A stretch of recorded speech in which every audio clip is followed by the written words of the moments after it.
Ça bouillonne de partout en ce qui concerne l'amélioration de conditions salariales de blouses blanches réunies au sein du syndicat national des médecins et du syndicat libre des médecins. Après plusieurs autres provinces du Congo central emboîtent les pas, ils sont aussi descendus dans les rues pour exprimer leur ras-le-bol suite à la non-prise en compte de leurs revendications. Dadi Simbadio.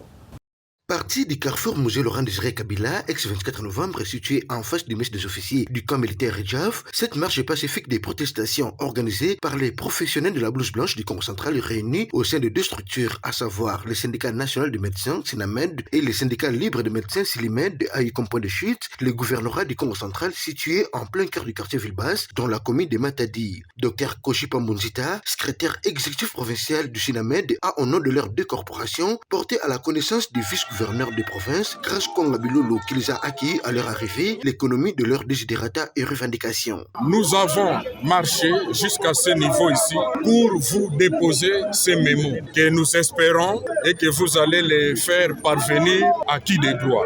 Et dans ces mémos des médecins des services publics de l'État, nous avons repris tous les désiderata ou toutes nos revendications qui jusque-là ne sont pas encore satisfaits par les bancs gouvernementaux. S'en est suivi une concertation entre les délégués de ces deux corporations des disciples d'Hippocrate autour du directeur de cabinet du gouverneur du Congo central en présence de quelques autres membres du cabinet du chef de l'exécutif provincial. Les conclusions sont plutôt satisfaisantes de la part des revendicateurs, à en croire Dr Béa, secrétaire exécutif provincial du syndicat libre des médecins. Nous sommes d'abord très contents de la réception du banc gouvernemental représenté par les cabinets du gouverneur, que l'autre fois on était ici. On avait échangé sur l'installation d'un cadre de concertation qui va nous permettre de prendre en charge les revendications de médecins membres du SILIMED et du SINAMED, des services publics de l'État. Et aujourd'hui, le directeur du cabinet a pris la parole pour encore nous rappeler la situation et nous certifier que la province va prendre bel et bien en charge les revendications de médecins au niveau de la province.